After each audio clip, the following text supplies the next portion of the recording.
Hey, what's up everybody? This is Jeff. Today we're going to make this video to talk about dating in Hawaii. Okay.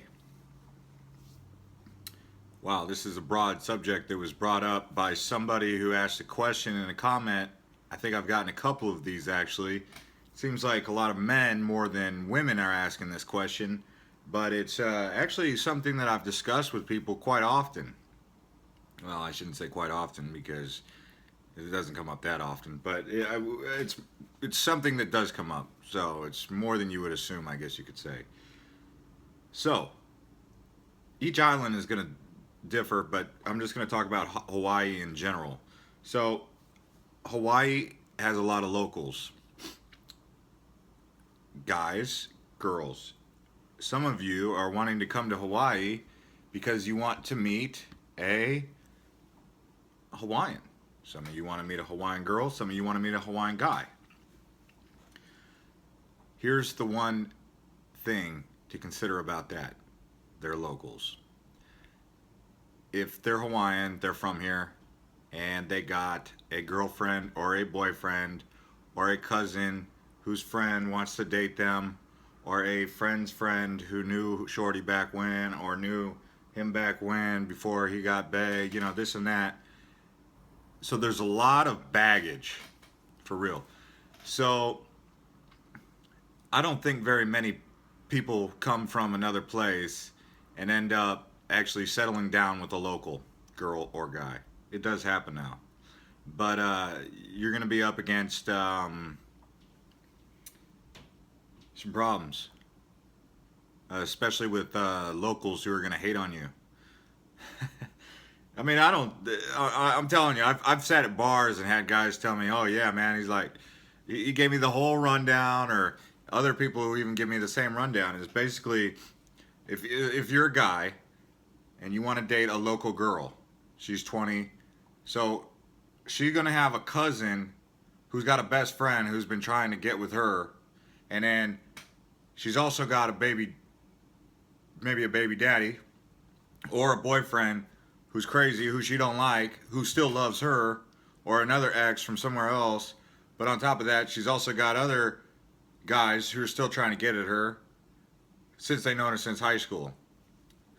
And it's an island, so that's true. It's true. It's not a joke. And it works on the flip side for females. You're gonna have chicks trying to get at dudes that they've been trying to get at for a long time, waiting for him to break up or be single or whatever, or baby mama drama, stuff like that.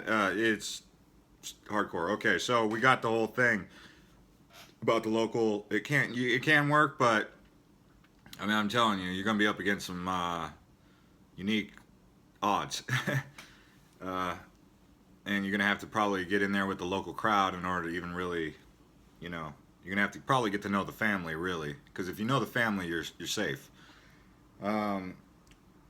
So next, you're going to have other transplants who are going to live here. The thing to consider about those transplants is they're probably not going to be here very long. They're going to be here for like a year or two.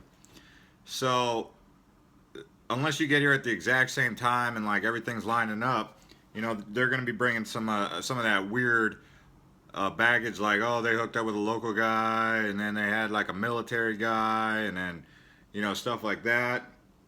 And then they're like, oh, guys in Hawaii suck, or dudes are gonna say there ain't no girls here. They all got kids, So it's like, those are the kind of things that people say, which for them it might be true. There is, if you go on a dating site like Tinder or something like that, you might get a one night stand, because girls will come here from wherever they're from and they'll want love in paradise, because the idea that dating in paradise is awesome as it sounds. I mean, people want love in paradise. They want to go with their significant other to a waterfall and like do what they do over at the waterfall, or have this like perfect relationship at the beach where everybody's on a towel on a Saturday afternoon, playing in the water, wearing their, trucker hat and wearing the bikini and living the life. and people do that, and that's very possible. But there's like this fantasy that exists for people to come here and do that same thing, and so they kind of, if you're a surfer and you see some girls who are from Massachusetts just hanging out on the beach, and you start talking to them, they might just invite you to their hotel room. Some guys literally just live on that. And I'm sure girls do too. But I have definitely seen a lot more like chicks with local guys than I've seen dudes with local girls. So that's something to keep in mind. The next thing is talking about some comments outside of just some comments that were made. Like Maui, for example, they say, do not go to Maui if you are single. Go there married. Maui is a very ritzy place. Couples are there, not a lot of singles, and if there are singles, it's odds of it being a perfect match are going to be slim. And the same thing with the locals. So it's not the best place for singles. Big Island, it's okay. Oahu is pretty good though. Oahu, of all the islands, Oahu is going to have the best dating scene for sure. Kauai is going to be another thing. Some people go to these like communes. They go to like retreats. They find love there. Vegan retreats, something like that. Woofing. I've heard of that. I've seen it. Where they get real organic and don't shave their armpits or don't shave their legs and don't wear body odor or deodorant. So you'll smell them.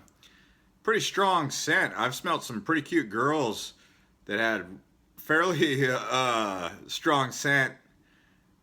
And I thought to myself, wow, she is really pretty, but she has a really strong smell. Like BO.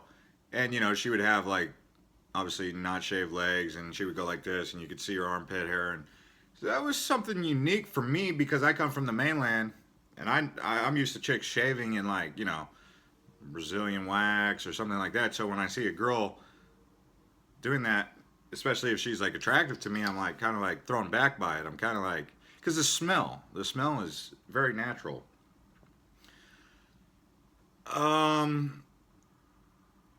Outside of all that, I mean, we've really gone over a lot in this video. I guess we could talk about the gay culture. There is a gay culture that exists. I guess I've heard it go both ways for people, where they say that Hawaii is not a very gay-friendly state, and then I've heard it is a gay-friendly state. I know there's some gay bars here in Kona. I know there's some gay bars in Honolulu. A lot of it's just going to depend on you and how outgoing and social you are. But definitely Oahu is going to have the best place for singles. Outside of Oahu, Honolulu, I mean, don't bank on it, buddy, or sweetie, because it's tough. Just ask anybody. Yeah, so that'll do it for this video. If you like videos like this, where I talk about where I go, where I've traveled, where I live, and just give some like reviews or advice, go ahead and subscribe to my channel. I'm Jeff.